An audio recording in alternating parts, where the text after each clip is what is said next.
Bueno, como les decía, bienvenidos a todos a este espacio de la Dirección Científica del Centro Oro, en el que participamos de las clases que María Laura nos brinda acerca del tema deseos, pasiones y libertad.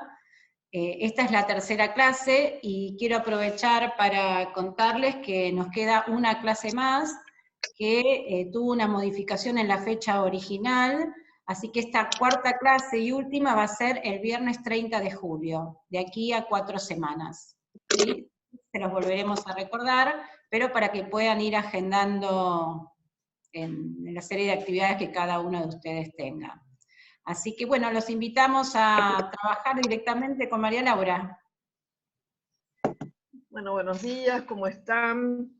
Acá estamos de nuevo. La verdad que tengo que agradecerles las preguntas que han ido enviando a medida, ¿no es cierto?, que transcurre la clase pasada, por supuesto, y me sirve para empezar con las preguntas que me hicieron, para poder seguir después con el temario que hoy tenía planteado, o lo voy haciendo mientras tanto, porque en realidad es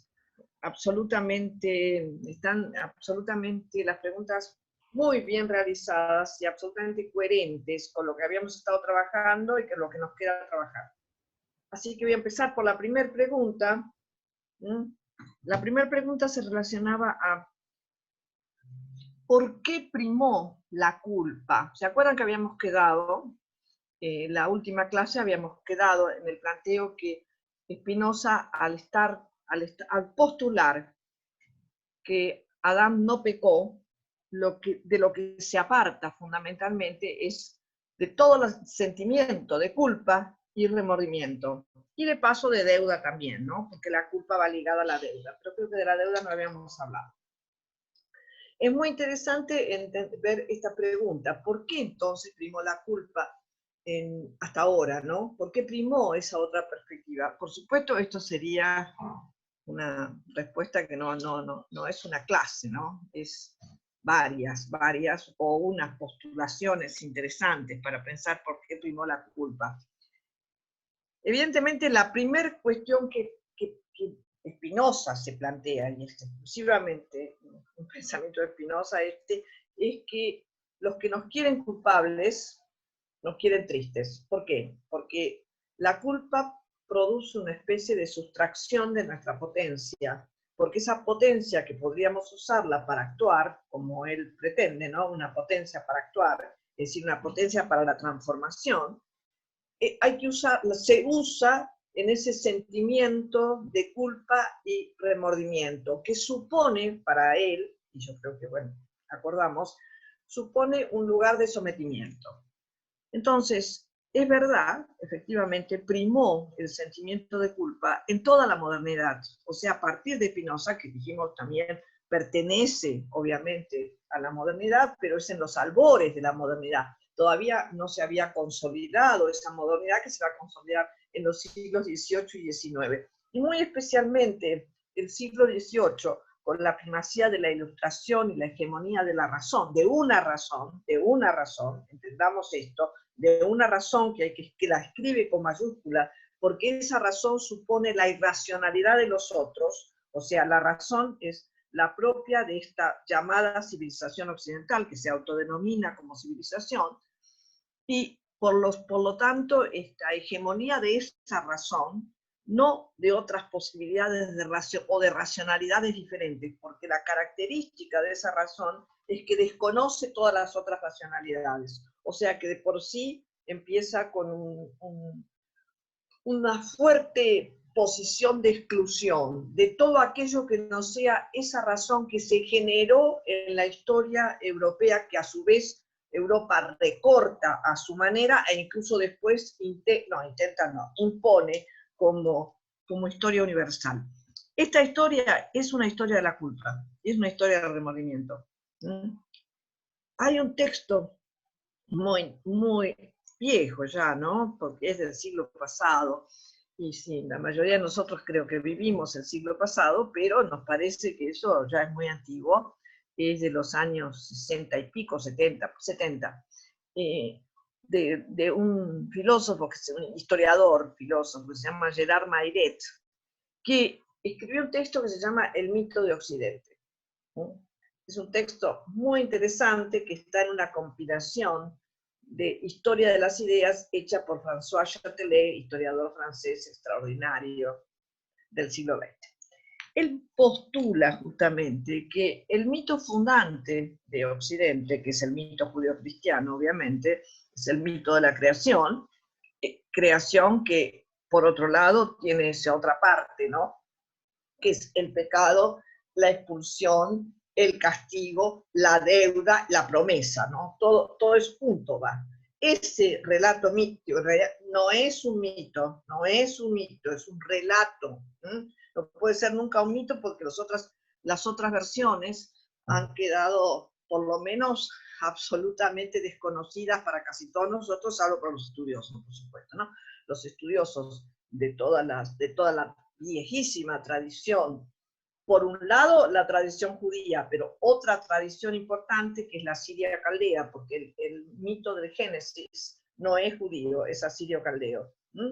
Cuando estuvieron los judíos presos por los asirios caldeos, tomaron ese relato que les debe haber gustado, ese relato de la creación, el relato de la creación, que desde la antropología tenemos que decir es un relato nuevo, porque habla de que Dios hizo al hombre, acuérdense, porque la mujer lo hizo después, al hombre de barro, ¿no? Por lo cual, si lo hizo de barro, quiere decir que estamos en el neolítico, es un mito cerámico, porque si no, no habría posibilidad de pensar en modelar en el barro. Ese relato que toma la tradición judía y la coloca como primer libro de la Biblia, como Génesis. La Biblia fue escrita por 4 grupos de profetas, llamados profetas, en realidad son escribas, 4 grupos durante mucho tiempo, ¿no? Es un texto que es un texto histórico también, porque también narra la historia del pueblo judío. Entonces, está iniciada por ese mito de Génesis, y casualmente en ese mito de Génesis lo que aparece como elemento fundamental es el pecado de Adán.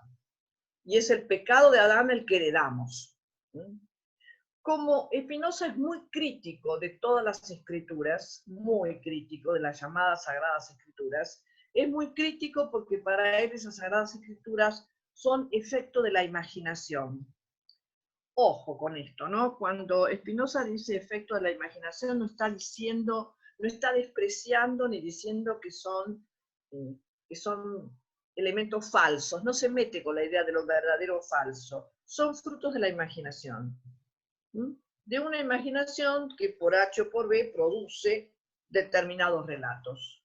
Entonces, este relato fundante, evidentemente fundante de la cultura después, ¿no? Todavía no, pero después fue fundante de la cultura occidental, y se inicia con este episodio de pecado, de pecado de soberbia, ¿no? De pecado contra Dios. Y como consecuencia de este pecado, el castigo de la expulsión del paraíso, ustedes ya saben, y lo que yo insisto es todavía peor, la idea de la promesa de un Salvador que pueda volver a reintegrar esta relación con el paraíso o con Dios, pero la cuestión es que a partir de acá, de esa expulsión, va a aparecer la posibilidad de seguir existiendo en la tierra fuera del paraíso, pero además trabajando con el sudor de la frente, o sea, con sacrificio, y pariendo con dolor. Fíjense, ¿no? Qué paradoja, los dos elementos fundamentales que tienen que ver con la producción, las dos están ligadas al sufrimiento. Además de eso, van a estar en deuda eterna porque se les va a enviar un Salvador, que es el Hijo de Dios, que vendrá a morir para poder saldar ese pecado, pero no se salda la deuda, porque se queda endeudado en esa posición. Esto es una posición de sometimiento o inferioridad. Esto es lo que va a cuestionar Spinoza, y va a inventar otro relato, el relato que inventa él. Para él, a ver, su relato también es un efecto de la imaginación, pero es como si dijera, si se pudo inventar el otro relato, yo también puedo inventar. Podríamos decir cualquiera podemos inventar un relato en ese sentido. Bueno, si tenemos suerte, se conocerá, y si no, no lo conocerá nadie, pero el asunto es que inventa otro relato y dice, Adán no pecó, Adán se equivocó. ¿Por qué? ¿Por qué se le ocurre esta idea? Porque Spinoza tiene una especie de obsesión, decimos nosotros, ¿no? Por la cuestión de que todo signo, y no se refiere solo a los signos del lenguaje articulado, sino todo signo es equívoco. Esto quiere decir que ningún signo puede realmente ser un referente de la cosa, un referente absoluto de la cosa. Es equívoco, porque todo se puede decir de una manera o de otra manera, ¿no es cierto? A esto él la llama equivocidad. Entonces, lo que nos puede pasar, y de hecho nos pasa, ¿no? Ya sabemos, es que como los signos son equívocos, si interpretamos mal los signos, nos equivocamos. Y eso es lo que dice en este relato, casi como si dijéramos, bueno, ¿qué valor tiene? Y Spinoza sabe que probablemente no tenga ningún valor. Lo que está mostrando es que como se puede decir Adán y todo lo que sabemos, o se puede decir Adán no pecó, se equivocó de signo, no entendió que ese signo que Dios le mandó decía, no comas de este fruto porque se van a descomponer tus relaciones. Él va a asociar el comer un fruto que no se debe a esta idea que tiene permanente de que la naturaleza es un proceso constante de composiciones y descomposiciones. Eso es la naturaleza, composiciones y descomposiciones. En esa composición y descomposición es como si el signo era, si comes la manzana, va a descomponer tus relaciones. Pero bueno, es un invento. En términos más sencillos, esto dice Spinoza, es un invento de la imaginación, que evidentemente tuvo eficacia, tuvo eficacia que llegó hasta ahora, ¿no? Y por otro lado, justamente este texto que les decía de Gerard Mayret dice, en este mito, él llama mito de Occidente, nosotros hemos llamado siempre a esto contramito, porque es un relato cerrado y único, por lo tanto no puede ser mito, y además está escrito, o sea, sería un contramito, de este contramito se desprenden todas las perspectivas que tuvo Occidente hasta hoy. Con esto quiere decir todas las teorías y todas las ideologías. Se desprenden de esta idea primera de que somos pecadores y por consiguiente tenemos culpa, por consiguiente podemos tener remordimiento, porque nos arrepentimos, por qué pecamos si no hubiéramos pecado. Todo esto es lo que Spinoza dice que hay que evitar porque está del lado de lo que él denomina las pasiones tristes, o sea, estas pasiones que sustraen nuestra potencia de actuar. ¿Por qué llegó hasta nosotros? Y bueno, porque ustedes saben que mucho tiempo después, ¿no? Foucault postuló que no hay posibilidad de pensar el saber por fuera de las relaciones de poder, ¿no? Ningún saber. O sea, no hay ningún enunciado que tenga eficacia, digamos nosotros, ningún enunciado que funcione. Cuando decimos que funcione es que produzca efectos. No hay ningún enunciado que no esté atravesado por relaciones de poder. Porque no existimos en relaciones de poder. El asunto es qué hacemos con las relaciones de poder. No poder salirnos de relaciones de poder porque esto nos es imposible. Entonces, estas determinadas relaciones de poder, que Spinoza la tiene muy claro, se lo atribuye a los poderosos, y a los tiranos y a los sacerdotes, dice él. Son los tiranos y los sacerdotes, son los que nos han hecho creer en esta posición de culpa, de remordimiento y de deuda. Por lo tanto, la pregunta es, ¿por qué primó la culpa? Bueno, prima la culpa porque la culpa es un instrumento muy eficaz para producir sometimiento, tal vez el más eficaz. Cuando uno hace sentir culpable a alguien, el otro inmediatamente se siente en una posición de inferioridad. Esto ha sido lo que primó hasta ahora. Esta era la pregunta. Es una pregunta muy amplia. es una pregunta muy amplia, porque para poder decir cómo primó, tendríamos que historizar o hacer una genealogía de cómo se configuran las ideas en Occidente. Cómo se han configurado las ideas en este Occidente, que por supuesto tiene que ver con cómo se ha producido la modernidad, qué movimientos se produjeron fundamentalmente en la modernidad, este pasaje de la, supuesto, ¿no? Porque es todo supuesto esto, de la teología a la razón, y cómo la razón necesitó también de la culpa. Ya no la llamará pecado, lo llamará error o falta.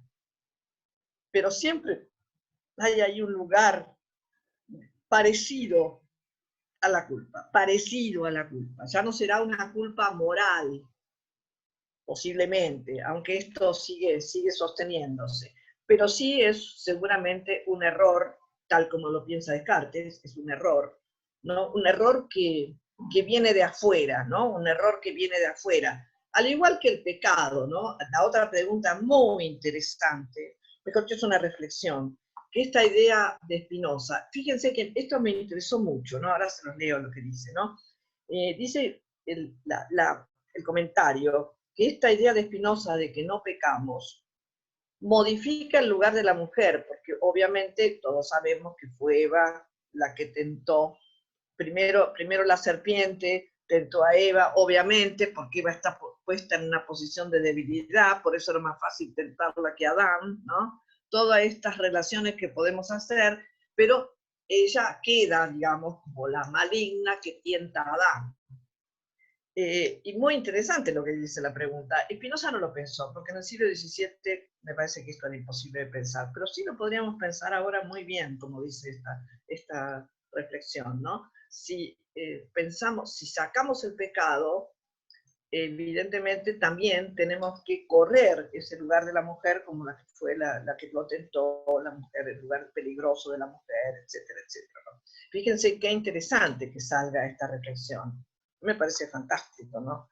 Y cómo podría pensarse justamente, esto la verdad que no lo había leído en ningún lado, así que lo podamos pensar, ¿no? Que este lugar de inferioridad que tiene la mujer, Eva, ¿no? Eva, ojo, Eva, porque no, ahí si decimos la mujer estamos generalizando. Eva, a partir de Eva, las mujeres, ¿no? Como la que tentó a Adán. Pero fíjense que hay otra mujer, ¿no? En las Sagradas Escrituras que fue, en realidad podríamos decir, fue denegada por la versión oficial, que es Lilith, ¿no?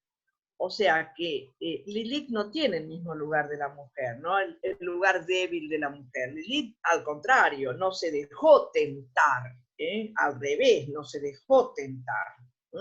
Entonces, me parece que es muy interesante pensar esto, porque en esta relación que hay entre Lilith y Eva, ¿no? Cuando Lilith se va, según cuenta el relato, Adán llora porque Lilith se fue, justamente después de mucho clamor de Adán, digamos, Dios se compadece y le dice, le saca la famosa costilla y le dice, esta sí va a estar sometida, esta sí te va a obedecer. O sea que esta posición de la mujer que tienta a Adán después, ¿no?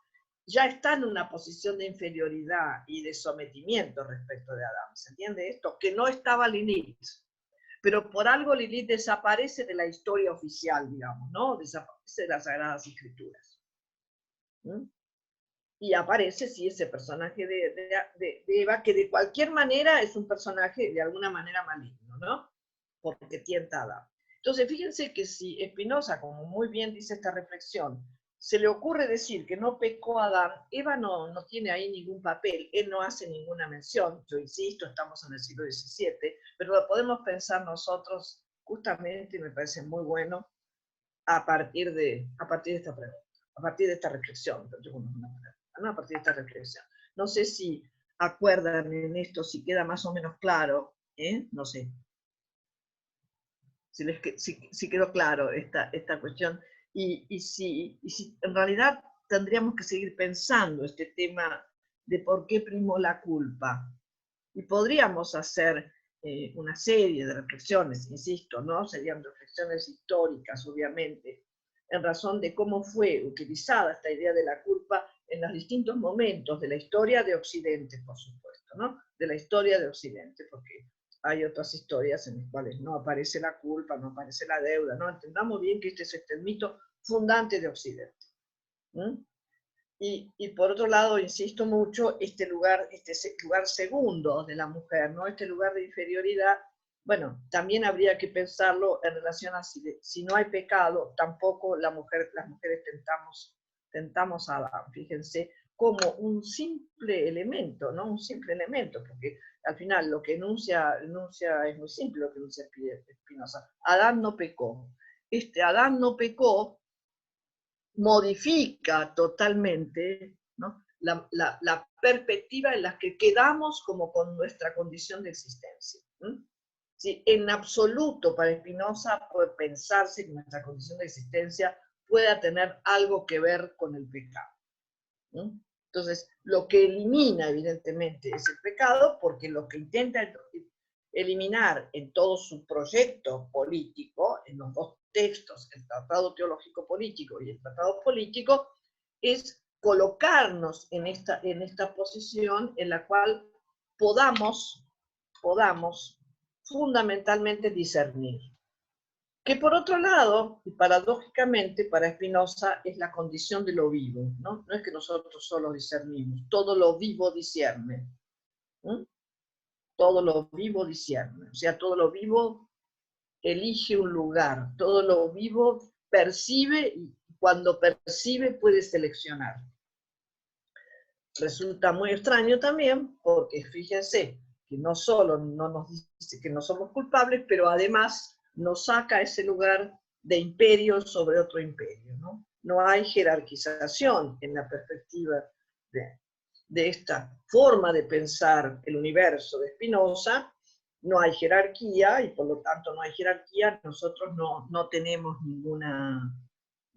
absolutamente ningún privilegio respecto de todo lo demás existente y por lo tanto ningún derecho al dominio. Bueno, acá están las dos cosas mezcladas o combinadas, ¿no? No tenemos ningún privilegio ni tampoco tenemos absolutamente ningún derecho a dominar al resto del universo, al resto del universo, ¿no? Sino de combinar nuestra acción con el resto del universo, o sea, totalmente distinta. ¿Sí? Combinar nuestra acción con el resto de lo existente. ¿Sí? O sea que fíjense cómo están además relacionadas estas perspectivas, ¿no? Que no es arbitrario que Spinoza se le ocurra decir Adán no pecó, no es arbitrario. Tiene que ver con todo su sistema de pensamiento, tiene que ver con la manera como él inventa, como toda la filosofía, inventa un supuesto del cual parte. Uno de estos supuestos es Adán no pecó.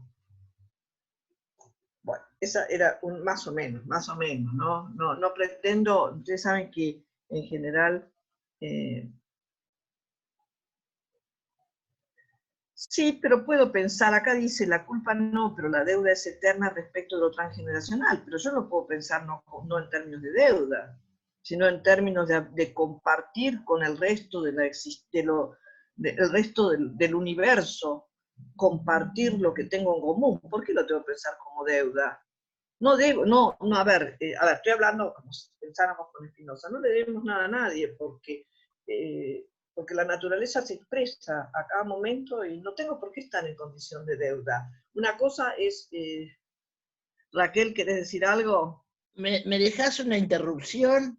Sí, te dejo. Porque tú sabes, Laura, que el otro día escuché esto y me pareció sublime, porque no es una deuda de que uno deba a nadie, es transgeneracional, es decir, por lógica le debemos algo a los ancestros nuestros. Y eso de alguna manera lo vamos haciendo, y a la vez nosotros dejamos a nuestros futuros, en ese sentido es una deuda impaga, porque es una continuidad transgeneracional. Me resultó interesantísimo. Está muy bueno, pero viste, Raquel, que Disculpame, yo... me voy. No te vayas, al contrario, quédate. Pero vos sabés que yo soy un poco obsesiva con algunas ideas, ¿no? Entonces, tengo miedo, digamos, si estuviéramos como dialogando imaginemos que estamos dialogando con Spinoza, al concepto mismo de deuda, a lo que a partir de esta perspectiva, que es la judeocristiana y es la nuestra, la de Occidente, tiene la connotación que tiene la palabra deuda. A esto voy. No, tampoco si vos me dijeras qué otra palabra pondrías, no, en este momento no sé qué palabra pondría. Me parece que, bueno, en realidad sí, creo que habría que pensarlo en términos de... Sí, también se podría pensar en términos de generosidad, como dice por acá, está muy bien, en términos de trama, perfecto, en términos de lazos, perfecto. Fíjense todas las cosas que se les han ocurrido, magnífico. Es una trama permanente con la vida, pero eso también es muy interesante porque nos saca otra vez de este lugar de privilegio respecto de todo lo existente, ¿no? Ustedes saben todas las investigaciones que se están haciendo fundamentalmente en la biología, fundamentalmente en relación a las plantas y los insectos, cuánto nosotros dependemos de la vida de plantas e insectos. No existiríamos si no existieran las plantas y los insectos. O sea que en este sentido para mí tiene más que ver con esta idea, como dicen por ahí, me parece, ¿no?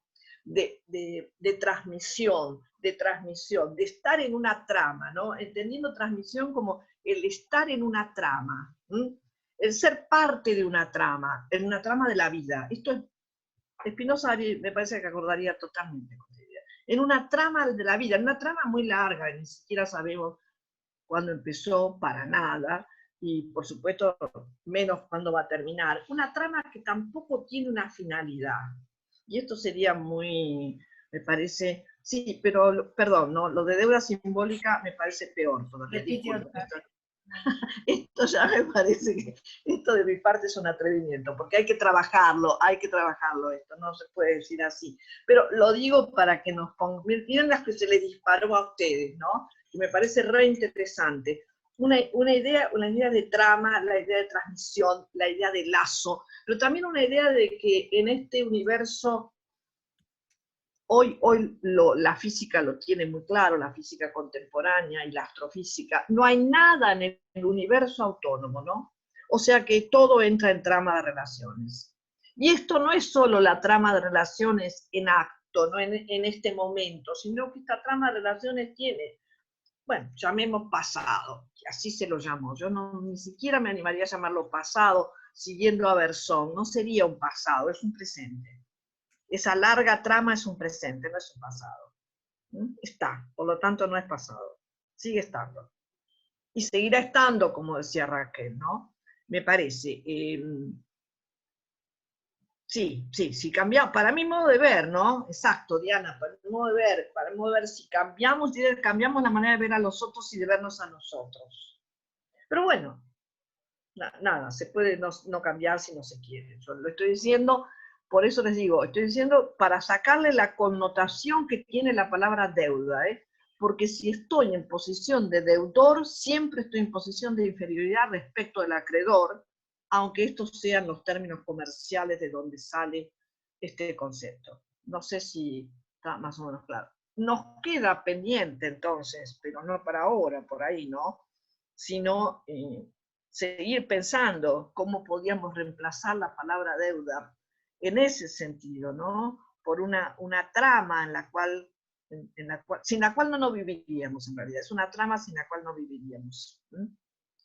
Bueno, muy bien. Puedes seguir disparando cosas. En tal caso, Mariana, después vos vas anotando lo que va disparando esta idea de salir del concepto de deuda. A ver, este concepto de deuda habría que agregarle un adjetivo. Es deuda infinita.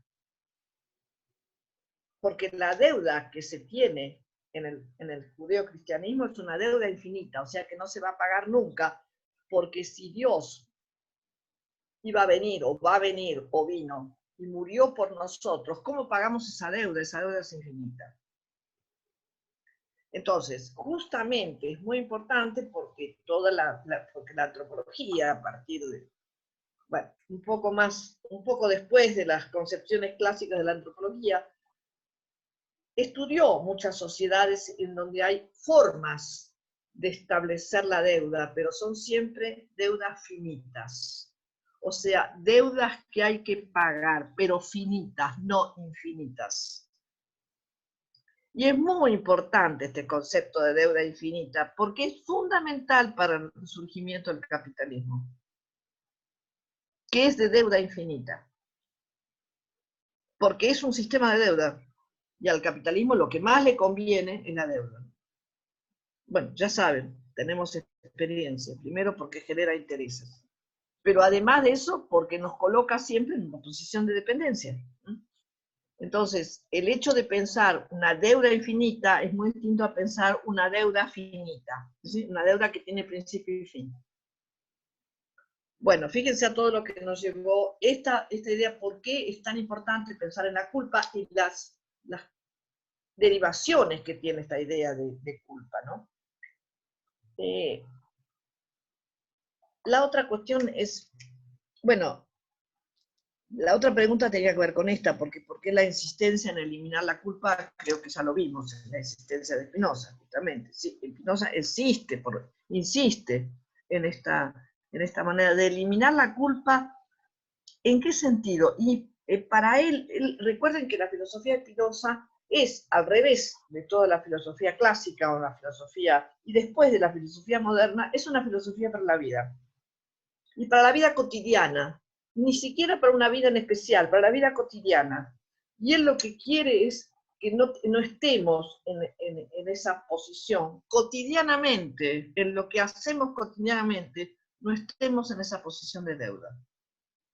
Eso pretende una transformación, una posición, creo que Diana lo decía, una posición distinta, ¿no? No debo nada, no le debo nada a nadie.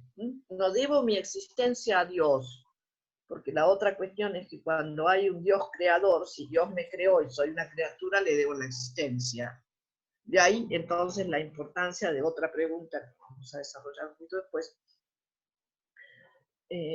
Sí, la importancia que le lleva a eliminar la culpa, el sentimiento de culpa, que nos coloca en el lugar de pasiones tristes, nos entristece el sentimiento de culpa. Ay, no hice tal cosa, uy, debía haber hecho, va muy ligado al remordimiento. Y esa posición, para Spinoza, lo que hace, insisto mucho, nos sustrae potencia para la acción. La otra pregunta es muy interesante, también es muy larga, me parece que es muy larga o muy difícil, no sé, que no sé si la voy a poder contestar en el sentido de poco tiempo. ¿Por qué la insistencia de relaciones y no de sustancia? ¿No? Esa es la pregunta. ¿Por qué insiste en que somos relaciones y no somos sustancia? Lo que pasa es que a esto también lo tenemos que hacer una genealogía de esta concepción, si no, no la entendemos, me parece, ¿no? O por ahí yo no, por supuesto, seguro que yo no la expliqué como corresponde. La sustancia, en la concepción, estamos en el siglo XVII, ¿no? En el siglo XVII la idea de sustancia es la idea aristotélica de sustancia. No hay otra idea de sustancia en el siglo XVII. Sigue vigente el pensamiento aristotélico a través de la traducción cristiana mediante la escolástica. Y esa es la idea de sustancia. ¿Qué es la sustancia? Bueno, sí, toda la filosofía griega trabajó sobre las sustancias, ¿no? Hasta que finalmente Aristóteles va a decir, bueno, lo fundamental es la sustancia, es lo que existe, la sustancia. Pero fíjense, la sustancia para Aristóteles no está en la naturaleza, no está en la naturaleza la sustancia. Y en Aristóteles hay, habría que trabajarlo mucho más, sería mucho más largo, por supuesto, hay una división entre la naturaleza y la cultura, que todavía no está explicitado así, pero en relación a su concepto de sustancia es muy claro. La sustancia no está en la naturaleza. Lo que está en la naturaleza es la materia, o las materias. La materia está en la naturaleza. Es lo que él denomina causa material. El mármol está, ¿no? Bueno. Pero no tiene forma. Esta materia no tiene forma. Para eso hay entonces una causa formal, o sea, la forma está fuera de la materia, no sé si se entiende bien, ¿no? Está fuera de la materia. Se necesita una causa eficiente que junte materia y forma.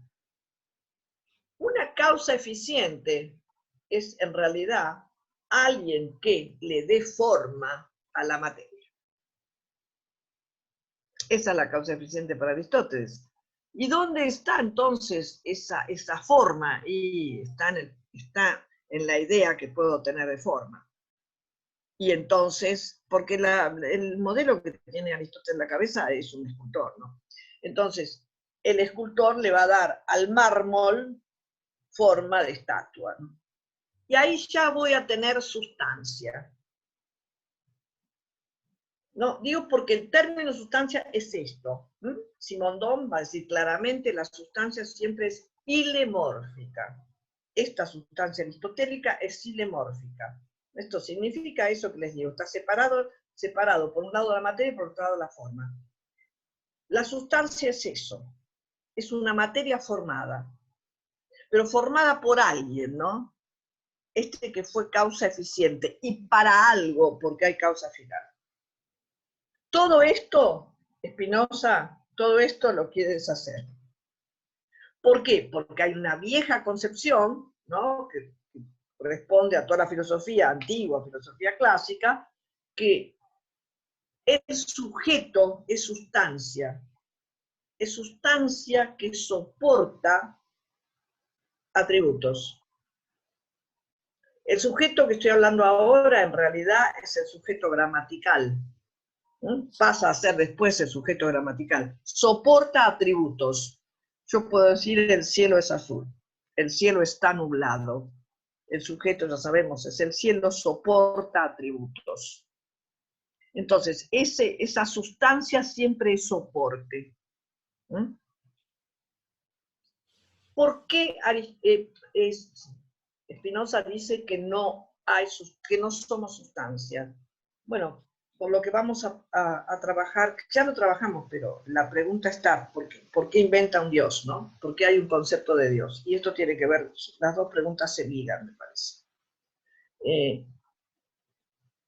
Es muy interesante esta última pregunta. ¿Por qué tiene que poner un Dios? Bueno, tiene que poner un Dios, o como se llame, porque no hay posibilidad de pensamiento filosófico, ni de ningún pensamiento, que no tenga algún supuesto desde donde parte. Hay que partir de un supuesto.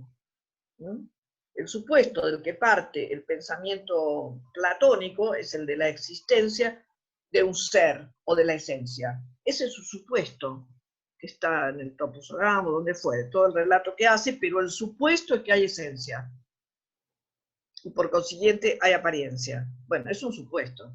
Es decir, yo no sé si Platón se lo creyó o no, eso no lo podemos saber.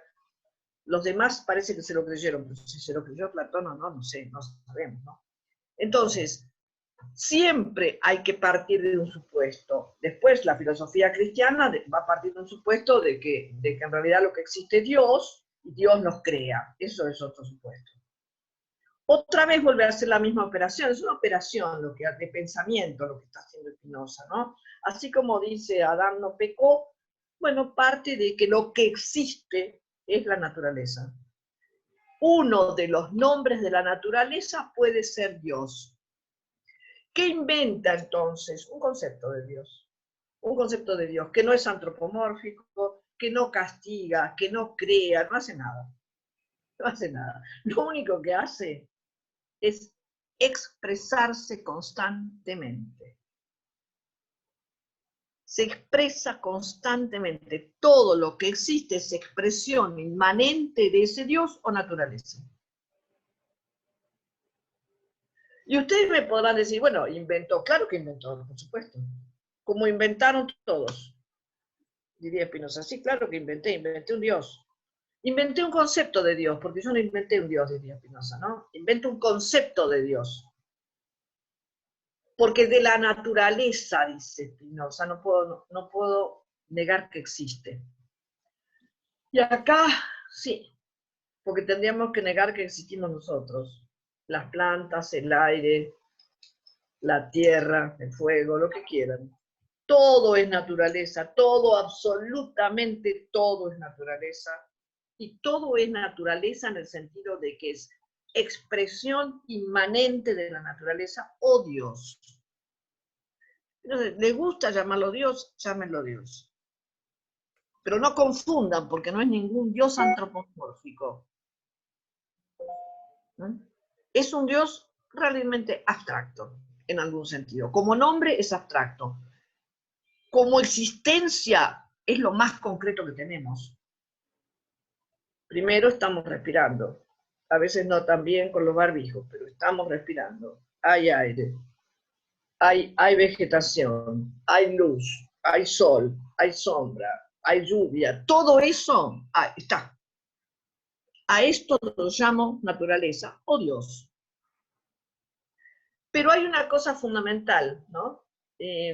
Bueno, ya dijimos, este Dios no es antropomórfico y no tiene ninguna de las características del Dios teológico, no crea, sino que permanentemente se expresa. A ver. Sí, no sé si es una idea exacta de Dios, no es, porque no es la misma idea de Dios, no tiene nada que ver con el Dios que nosotros conocemos, digamos. Sí, es una idea, porque de una idea hay que partir, de un concepto hay que partir. Para hacer filosofía hay que partir de un supuesto. Para hacer teoría también, ¿no? Obviamente. Entonces, no se puede pensar, bueno, lo llamo naturaleza. Cualquier nombre, pensando en términos de Spinoza, que le ponga va a ser equívoco, porque no va a coincidir con la naturaleza. O sea, que lo puedo llamar como quiera. Bueno, lo llamo naturaleza y uno de los nombres posibles es Dios. Ahora, acá sí, porque acá es la discusión con Descartes.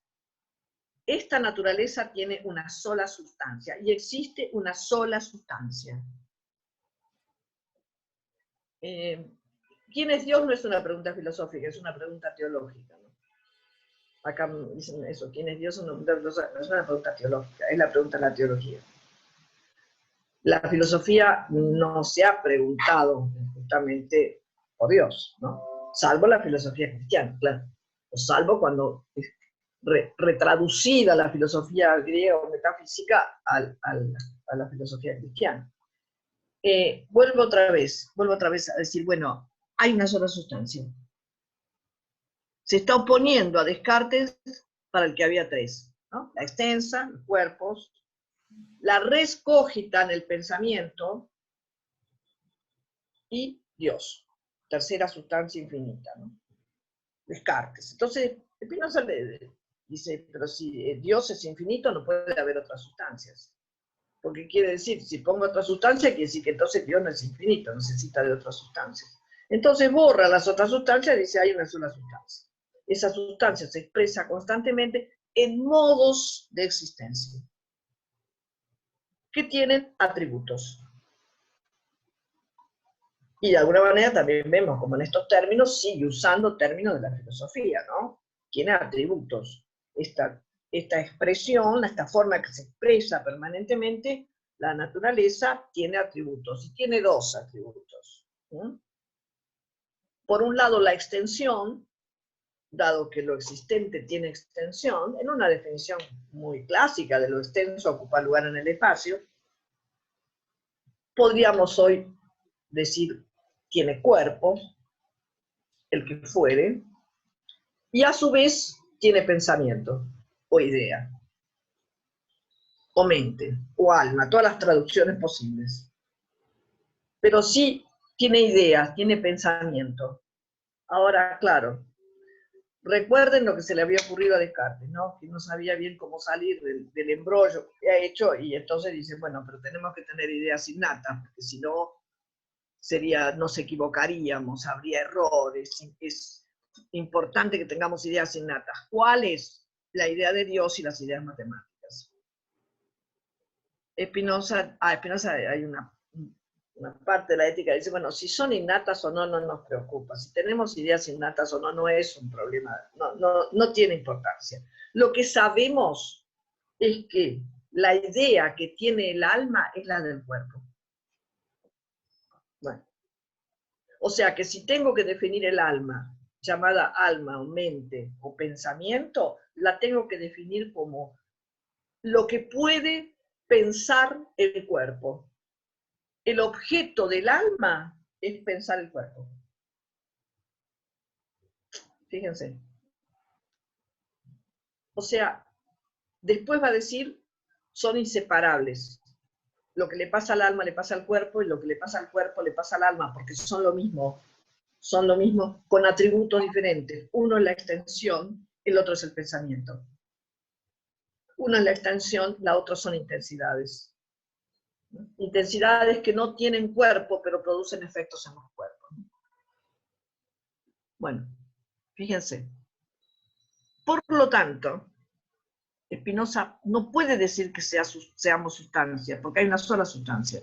Nosotros somos una parte de esa sustancia y un grado de su potencia. Una partecita de esa sustancia y un grado de esa potencia. Pero la sustancia es la de la naturaleza. De ahí su existencia, no somos sustancia. Porque si dijera somos sustancia, está avalando toda la perspectiva de la filosofía, de la metafísica y de Descartes. Pero dice, y esto es fundamental, somos relaciones.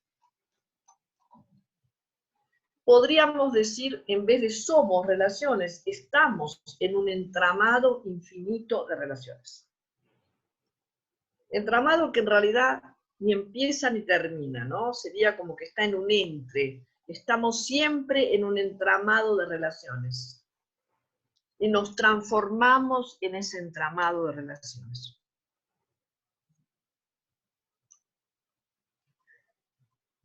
Acá la pregunta era un poco más compleja, pero la pregunta decía, ¿no pueden conciliarse sustancia y relaciones? Esa era la pregunta, ¿no? Que es muy interesante, porque si nosotros sacamos la palabra sustancia, o sea, si del siglo XVII venimos al XXI, me parece, ya no llamaríamos sustancia, la llamaríamos materia, porque acá sí hay una transformación conceptual importante. Hoy no hablamos más de sustancia, a veces decimos sustancias, una sustancia, tomamos una sustancia, pero tiene otro concepto totalmente distinto. Hoy la materia, tal como la física la piensa, la materia siempre está informada. O sea, la materia siempre tiene forma, no hay materia sin forma. Esta es idea de Aristóteles de la separación, recuerden, esto no existe hoy. La materia está informada, o sea, la materia tiene forma. Y también podríamos decir, la materia necesariamente establece relaciones. O casi más, podríamos decir, la materia son relaciones. Entonces, la pregunta es tramposa, no sé si la pregunta era tramposa, no estoy diciendo que haya sido tramposa, pero sí, en algún sentido podría ser efectivamente que hoy podemos conciliar, no sustancia, pero sí materia y relaciones. No sé si esto quedó claro, me encantaría ver si realmente algo de esta pregunta, no digo contestado, pero trabajado en esta cuestión que preguntaron tan inteligentemente, porque estas preguntas son realmente muy interesantes, ¿no? Así que yo hoy lo dejaría ahí. ¿Podemos conciliar, no sustancia, insisto, materia y relaciones? Lo que no podemos conciliar, seguro, para Spinoza es el concepto de sujeto moderno. Eso no existe en Spinoza. Ojo, no existe porque Spinoza no vivió los siglos XVIII y XIX, ¿no? Y XX. O sea que él destierra la posibilidad de sujeto seguro, del sujeto como sustancia que sustenta. Esto no existe para Spinoza. Existen relaciones. Como todo lo vivo son relaciones, nosotros también somos relaciones. En ese sentido, como relaciones, es que nos vamos a individuar permanentemente, ¿no?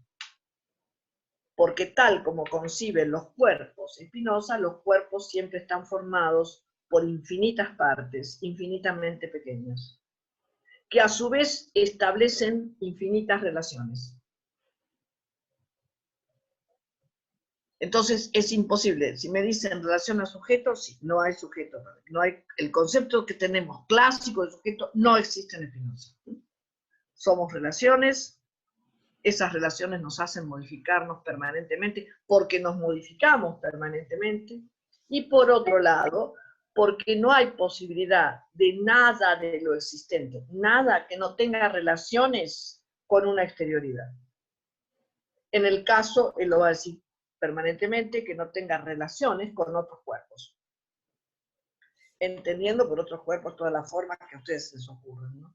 Y no haciendo ninguna diferencia entre si el cuerpo es natural o artificial. Son otros cuerpos y tenemos relaciones con otros cuerpos. Esas relaciones que tenemos con otros cuerpos, permanentemente, son lo que él va a denominar afecciones. Es decir, todo lo existente es un gran conjunto, infinito conjunto de afecciones, es decir, de cuerpos afectados y que afectan. De múltiples formas, y a su vez, como nosotros estamos formados por infinitas partes, infinitamente pequeñas, pero también diferentes, no a todo nuestro cuerpo afecta lo mismo, de la misma manera.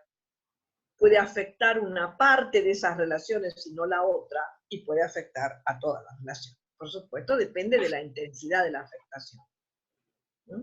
Entonces, no se puede separar, ¿no? Esta manera como Spinoza piensa el mundo, de cuerpos que se afectan entre sí. Eso es el mundo, es el universo, ni siquiera el mundo, ¿no? Es el universo. Nosotros del universo podemos percibir una parte nada más porque nuestro pensamiento es finito, sin duda. ¿No? Es finito. Esto quiere decir que efectivamente tiene un límite.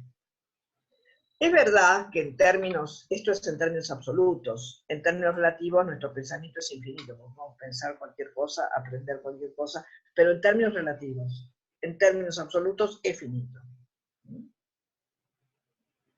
Y además, fíjense hasta qué punto es finito que para Spinoza claramente, cuando él dice que somos seres deseantes, que nos constituimos como seres deseantes, que conocemos lo que deseamos, pero no las causas, ya está hablando de una finitud. Las causas permanecen inconscientes, palabras de Spinoza, bueno, quiere decir que hay algo siempre que no sabemos. Pero claro, esto que no sabemos nos lleva a saber, ¿no? O sea, nos lleva a querer saber otra cosa y así sucesivamente. En ese sentido estoy diciendo que es infinito en términos relativos, porque también son infinitas nuestras afecciones, la manera como podemos afectar y cómo somos afectados.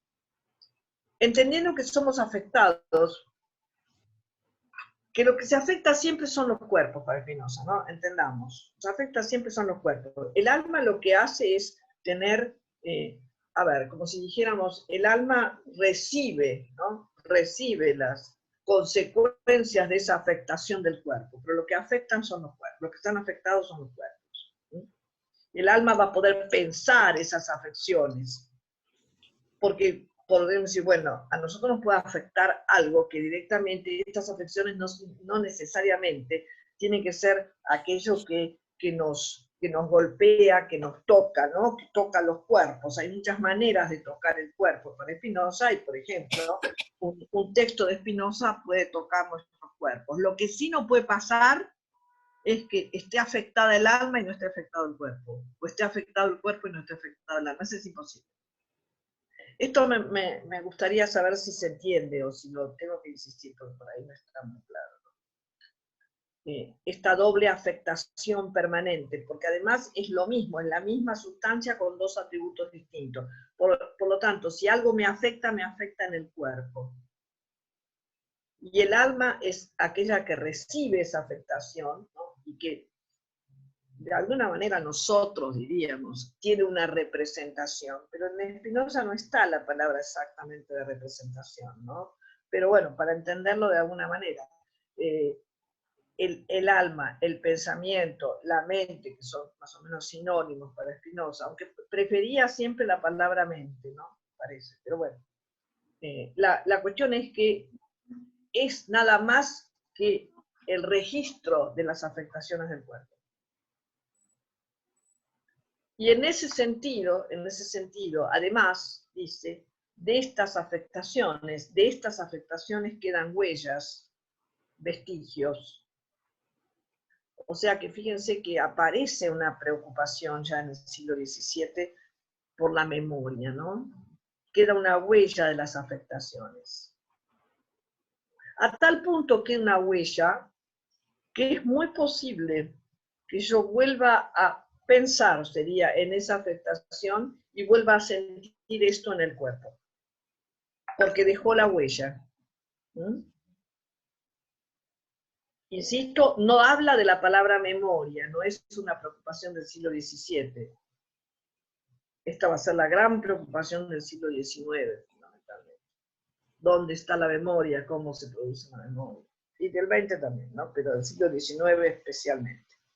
Entonces, las afecciones son del cuerpo, siempre, lo afectado es el cuerpo, y el alma registra esa afectación. En realidad, esto es lo que produce las pasiones. Fíjense, esto produce las pasiones. Sencillas, ¿eh? Sencillas. Esta afectación me gusta, esta no me gusta, si quieres. Muy sencillo. Spinoza es sencillo para explicar, no tiene ninguna complicación, parece, ¿no? Pues por ahí no es tan sencillo, pero en realidad su intención es que sea lo más simple posible esta filosofía, que sirva para la vida cotidiana. Entonces, por un lado, esas afectaciones van a producir pasiones, que podríamos, si quieren, para entender un poco más, no sé si para entendernos, que no es lo mismo, llamarlos sentimientos. Llamarlos sentimientos. Por un lado, con lo que no hay que confundir en términos de Spinoza es con los afectos, o con el afecto. Porque en Spinoza el afecto, esto que llamamos afecto, no es exactamente el término como lo usa Spinoza. Afecto es un aumento o disminución de nuestra potencia. Un aumento, una disminución de esta potencia. A ver, estar afectado es recibir una afectación. Lo que pasa con esa afectación, o sea, el afecto, ni siquiera lo puedo determinar. Porque nunca puedo saber si esa afectación va a aumentar o disminuir mi potencia. ¿Qué es la potencia? Es el grado de potencia de la naturaleza, así como lo extenso es una parte de la naturaleza, la potencia es un grado. Es un grado. Este grado de potencia que nosotros, gracias al cual todo existe, no somos nosotros. Todo existe porque tiene un grado de potencia. Todo lo existente tiene un grado de potencia. Que no se manifiesta obviamente siempre igual, ¿no? Por supuesto. Uno es el grado de potencia de la piedra y otro es el nuestro. Pero tienen un grado de potencia. No hay nada que no tenga un grado de potencia. Este grado de potencia que recibo, a decirlo de alguna manera, porque si estamos en este mundo como seres vivos, es porque tenemos un grado de potencia, aumenta y disminuye. Aumenta y disminuye en función de las afecciones.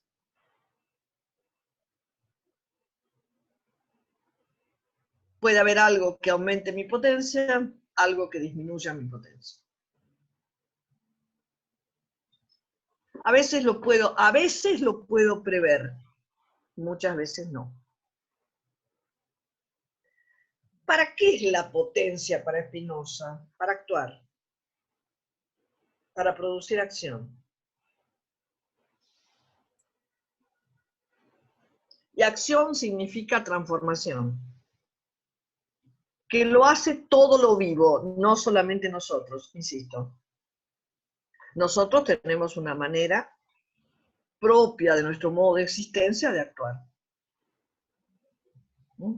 Potencia de acción A ver. Sí, se expresa, ahora vamos a ver cómo se expresa, ahora vamos a ver esta pregunta más o menos.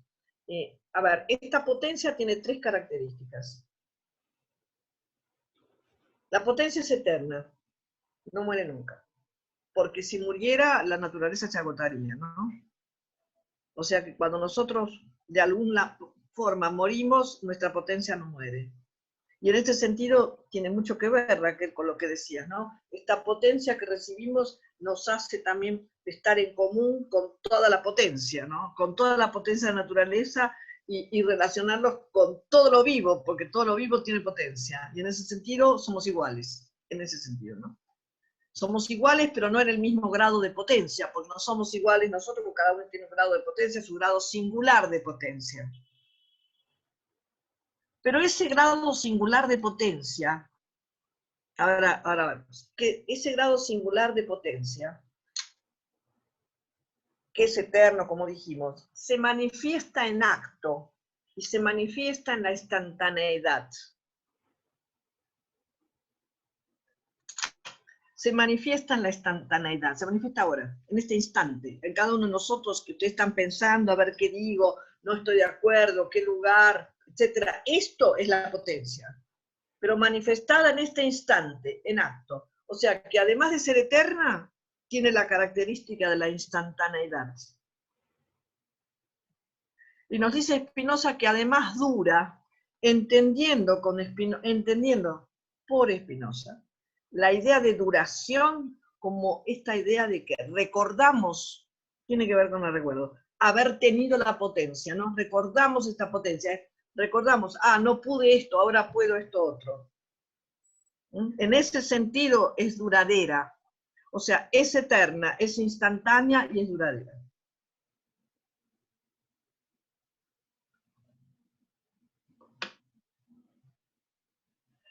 A ver, ¿está más o menos esto o hay una pregunta que ya surgió? Bueno, voy a volver otra vez para contestar, no sé si contestar la pregunta, pero para trabajar la pregunta, ¿no?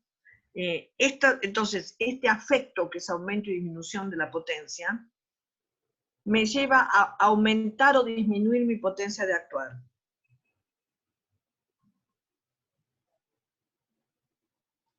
De ahí que tendré que intentar correrme de toda situación que me disminuya la potencia. Sí puedo, ¿no? Hay veces no se puede. Son 2 posiciones que pone Spinoza frente a esto. Correrme de esa situación que disminuye mi potencia es la posibilidad de producir lo que él llama pasiones alegres, ¿no? Las pasiones alegres son aquellas que me permiten tener toda mi potencia para actuar.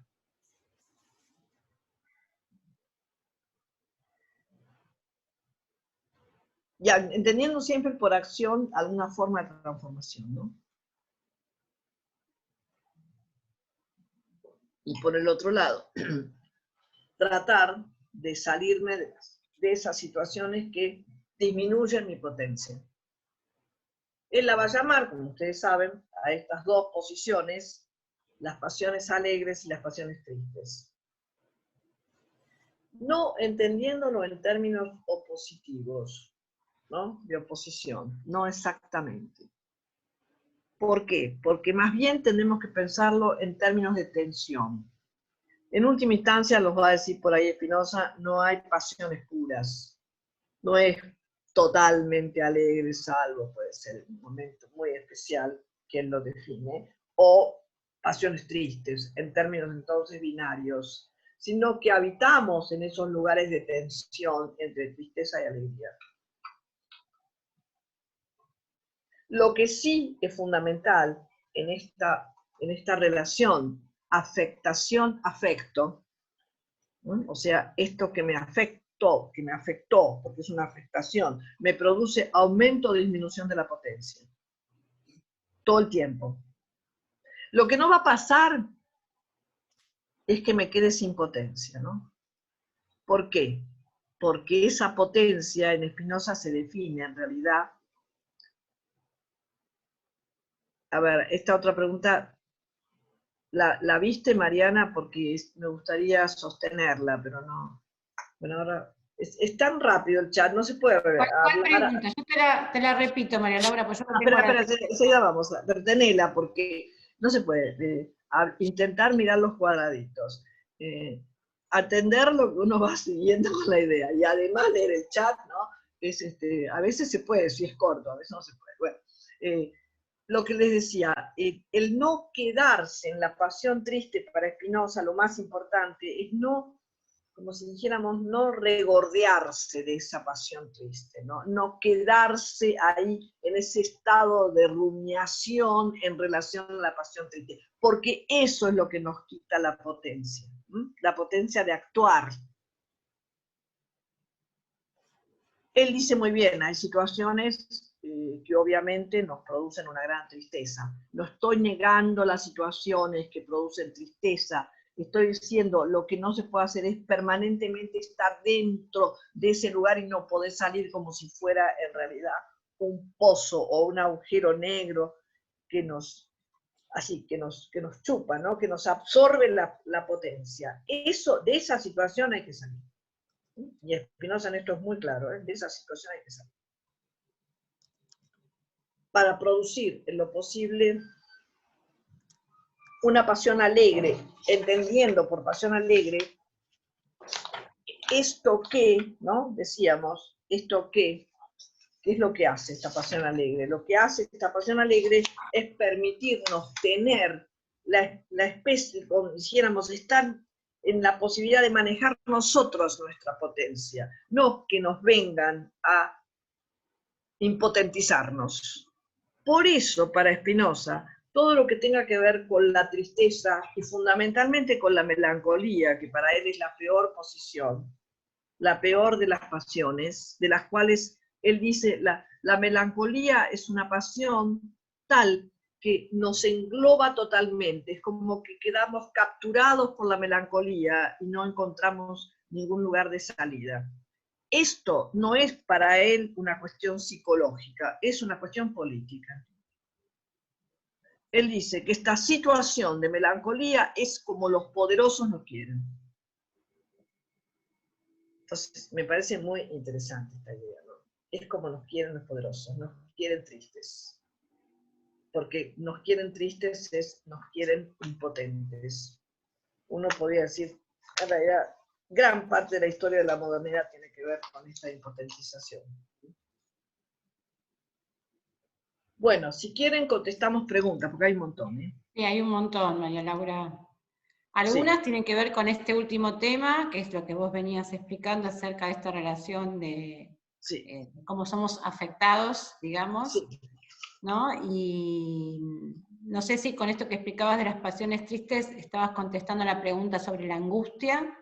Sí, en realidad no es un término, lo de la Él angustia la usa. no usa la palabra angustia, ¿no? Tal vez la palabra angustia tiene que ver más con otra connotación para nosotros más moderna. Él usa melancolía, ¿no? Él usa melancolía y muy especialmente se dedica a la melancolía, porque es como que le teme a la melancolía. Ustedes piensen que él fue expulsado muy joven de la sinagoga, ¿no?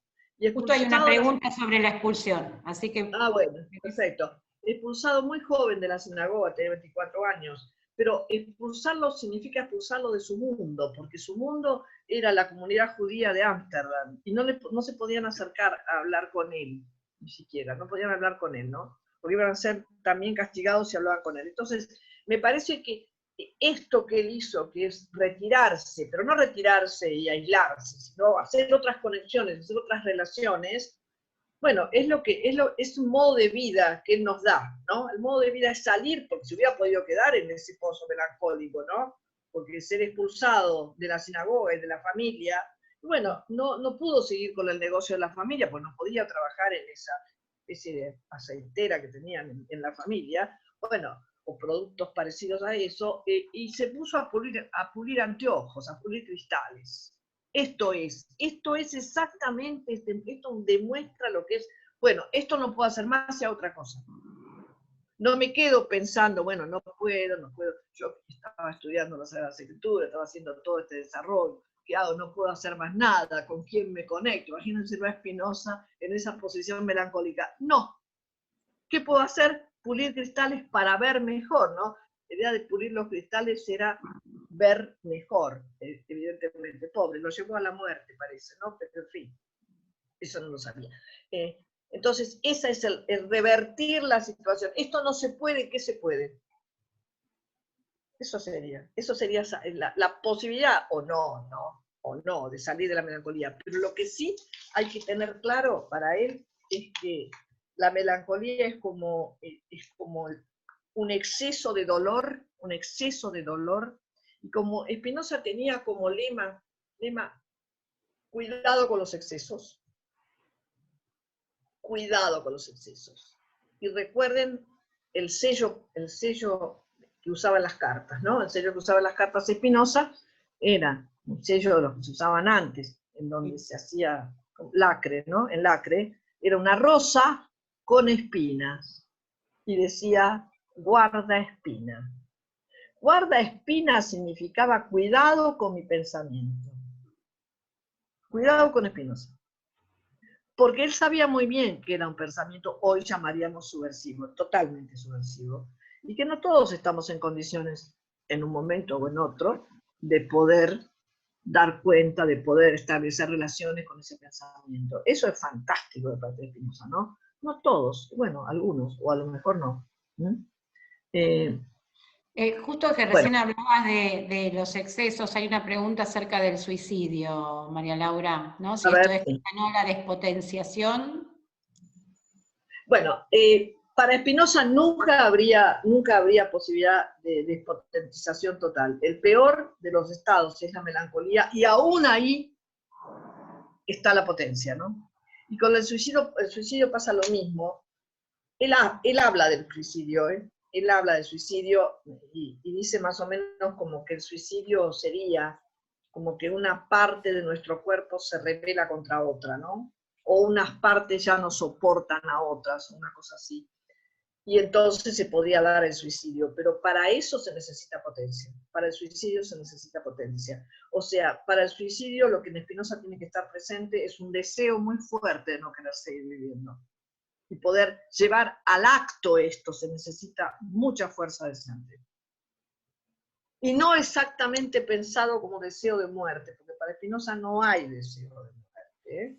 El deseo es de no vivir así, y tengo que tener fuerza para eso, fuerza de actuar, y el suicidio requiere mucha fuerza de actuar.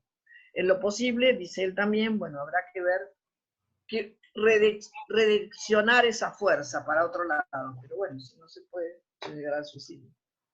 Si no se puede, sería algo así de la composición y la descomposición, ¿no? Exactamente. Ya está tal manera descompuesta esas relaciones que no puede alguien sentir que las compone, entonces, bueno, si tiene la fuerza suficiente para suicidarse, lo hará. Pero se necesita deseo para eso, ¿no? No sé si, no sé, es mucho, se puede pensar mucho en esto. Sí, sí. Es muy de producir todo el tiempo esta inmanencia, ¿no? De pensamiento, cuidado con el pensamiento. Lo que sí quedaría claro que no se puede juzgar al suicida, ¿no? Eso sí, pues en Spinoza no hay juicio en ese sentido, ¿no? Está claro que no hay juicio. Sí. No, porque yo hice la pregunta, pensaba en lo paradojal, ¿no? Porque en el suicidio, no sé cómo pensarlo, pero en relación a lo mismo que potencia, no sé si despotencia. Termina con la potencia. Con la potencia no termina, ¿no? Pero termina con las relaciones de nuestro cuerpo. Sí, pero hay mucha paradoja en el pensamiento de Spinoza, porque en realidad tiene que ver con lo que él llamaría todas estas vicisitudes de la razón. Tiene que ver con las vicisitudes de la razón, porque nosotros suponemos, ¿no?, que la razón, bueno, una vez que estamos en el plano de la razón, no tenemos, para decirlo sencillamente, él no habla de contradicciones, pero bueno, podríamos decir, no tenemos contradicciones. Él lo que nos va a demostrar es que esto jamás sucede. ¿Por qué? Porque no hay razón sin pasión. Y la pasión siempre nos va a colocar en un lugar de vacilación y de vicisitud, o paradójico. Porque si aún necesito toda la fuerza deseante para terminar con la vida, es una paradoja. Pero es así para Spinoza, ¿no? No, porque no hay nada que haga que no requiera mi fuerza deseante, porque yo soy deseo nada más. Deseo y relaciones somos, deseo y relaciones. En esta complejidad de las relaciones, ¿no? En esta complejidad de las relaciones, algunas relaciones se descomponen y otras se componen. Toda la naturaleza es eso, relaciones que se componen y se descomponen permanentemente, e incluso relaciones que se componen y descomponen en nuestro cuerpo, y por lo tanto, para Spinoza, en nuestra alma. O sea que esas serían esas vicisitudes y esas vacilaciones paradojales, exactamente. Me parece, ¿no? Para pensar esto. Había otras preguntas más, Mariana. Sí, no sé si en Facebook vos tenés algunas, Marian. Acá en el chat tenemos una que ya estuviste algo explicando. En realidad tengo una de Mikey Palmiero. Si todas las relaciones son de poder, ¿por qué no existe la situación de dominio entre los seres humanos? ¿Por qué no? Si todas las relaciones son de poder, ¿qué más dice? ¿Por qué no existe la situación de dominio entre los seres humanos? Pero es confuso. Existe la dominación. Existe. Por eso, no sé quién la dio, Mikey. Por ahí puede aclarar o por ahí fue un error de tipeo, está escrito acá. Claro, bueno, yo lo voy a contestar como si fuera, justamente porque hay relaciones de poder, hay relaciones de dominio, ¿no? Al revés. Exactamente. Pero bueno, a ver, pero de cualquier manera en Spinoza hay una distinción. Porque en Spinoza hay una clara distinción que va a ser tomada después por Foucault claramente, en que no podemos pensar solamente, nosotros somos relaciones, ¿no? O estamos en un entramado de relaciones. Hay algunas relaciones más potentes que las nuestras. Hay objetos más fuertes que nosotros. Y nosotros a su vez somos más fuertes que otros. Esta relación es de toda la naturaleza, de toda la naturaleza. Toda la naturaleza se compone en estas relaciones de fuerza, con mayor fuerza o menos fuerza. Una cosa es, entonces, saber en qué trama de relaciones de fuerza estamos, esa sería la cuestión. En qué trama y cómo construimos o reconstruimos esas tramas de relaciones de fuerza, haciendo permanentemente una construcción de esta trama compleja. Y otra cosa es, y para esto tengo potencia, lo tenemos todos, ¿no? Potencia. ¿Qué es la potencia? Es la posibilidad de actuar, ¿no? O sea, de transformar, ¿no? En mi potencia es eso, me permite actuar, me permite transformar. Pero a su vez, debería, digamos, sería así, la advertencia de Spinoza, tener mucho cuidado del exceso de esa potencia, porque siempre está el peligro de pasar al dominio. Claro. Para eso hay que tener un cuidado colectivo permanente. Eso es la política para Spinoza. Ese permanente juego difícil, confuso, vacilante, en que mi potencia no se convierta en potencia de dominio de otros. Pero a ver, ¿hay manera de evitarlo? Y la única manera es trabajarlo colectivamente, consensuarlo constantemente. Porque el peligro del dominio está siempre. El peligro del dominio está siempre. Y esto es muy importante como lección política de Spinoza, ¿no? Para Spinoza, para eso es la política. Fíjense que hay una respuesta muy, muy clara de Spinoza en relación a la perspectiva de Hobbes, ¿no? Toda su posición política va a ser contra Hobbes, o sea, contra un Estado que reprima. Esa va a ser la posición de Spinoza. En vez de eso, habrá que formar colectivos, comunidades, multitudes, como dice él, lo que fuere, el término que use, no importa, son tramas, relaciones comunes todo el tiempo, porque no se hace una vez y para siempre. Ese es el problema del Occidente, ¿no? Haber creído que se llega, después, claro, después un desastre. No se puede sostener sino en una relación permanente en donde se arme esa trama de lo común, para evitar el dominio. para evitar el dominio. Y para eso hay que evitar las pasiones tristes. O sea, fíjense cómo se combina. ¿Por qué? Porque los poderosos nos quieren tristes. Y si estamos tristes, nos despotentizamos. Entonces hay que tener una vigilancia permanente, ¿no? Una vigilancia en relación a no dominar y no dejarme dominar, por supuesto, ¿no? Las dos cosas. Ni dominar ni dejarme dominar. Pero en Spinoza me parece que está claro que no lo voy a poder hacer solo, nunca, ¿no? Con otros, necesariamente. No sé si está... María Laura, si esto algo habías hablado en la otra clase, pero de alguna manera se relaciona también con el concepto de libertad que él propone. Exacto, que es lo que vamos a trabajar la vez que... Lo colectivo, ¿no? Dejé el tema de la libertad para la clase próxima. Pero sí, efectivamente. Hay una pregunta larga. Te dicen que por eso primó la idea de Hobbes, porque les permitía el dominio. Primó la idea de Hobbes hasta hoy. Sí, sí. Por eso la propuesta es cómo pensamos una política. Hasta ahora primó la idea de Hobbes porque primó la razón. Si Spinoza nos dice, no hay razón sin pasión, no hay razón sin pasión, ¿cómo haríamos una política en la cual, a ver, además está la pasión, no es que no esté, pero está como si no estuviera, ¿no? De una manera perversa, digamos. Está la pasión, porque no hay posibilidad de que no esté la pasión, pero no se construye en torno a la pasión. ¿Cómo hacemos una política en donde estén las dos cosas? La razón, obviamente, y no dejemos de lado la pasión. Eso a mí me parece que es la propuesta más interesante de Spinoza. Porque si estamos acá un mediodía de un viernes, por lo menos en Buenos Aires con sol, es porque esto nos apasiona, porque si no, ¿cómo vamos a estar? Podríamos estar en otro lado. Bueno, esto es la pasión, no es nada. A ver, la condición humana. Este es otro tema, porque qué problema, cada pregunta es un tema como para seguir, porque en realidad yo tendría que decir desde esta perspectiva y desde... esta perspectiva me gusta mucho, no puedo decir que no. No hay condición humana. Y me parece muy importante, y lo dejo así, no hay condición humana. ¿Por qué no hay condición humana? Por algo que dijo Hannah Arendt, para mí, de la mejor manera. La única condición es que estamos condicionados. Y lo dejamos abierto porque ese es el tema para la próxima clase. Estamos condicionados. Buenísimo. Y esta es una posición bien spinociana, ¿eh? Sí. Estamos condicionados. Ahora, eso no nos tiene que asustar, porque ahí también Spinoza nos dice si estamos condicionados, pero de una situación en que nos condicionan al extremo, tenemos que salir. Y si nosotros hacemos eso, también tendremos que modificarla, ¿no? ¿Se entiende?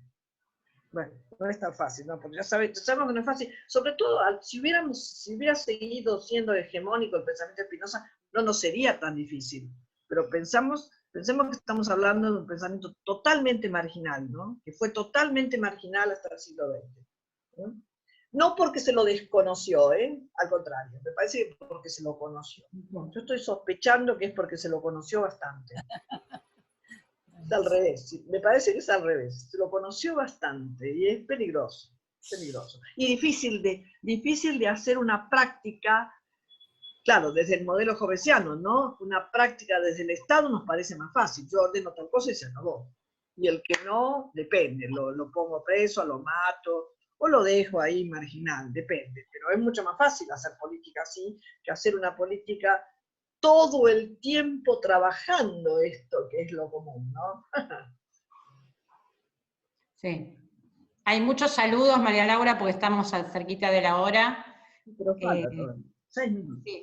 Sí, pero te están saludando un montón y proponiéndote que no sea la próxima clase, que vuelvo a recordar a todos que la próxima clase es el 30 de julio, ¿sí? A la misma hora, por este mismo medio.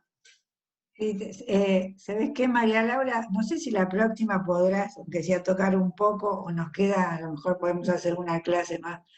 El tema de lo común, me parece que es tan importante en esto que está trabajando, porque sabemos poco y me parece que hay algo en la transmisión que podría, en relación a la cuestión de lo común, que podría por lo menos transmitir alguna salida de la melancolía, porque la verdad que si no...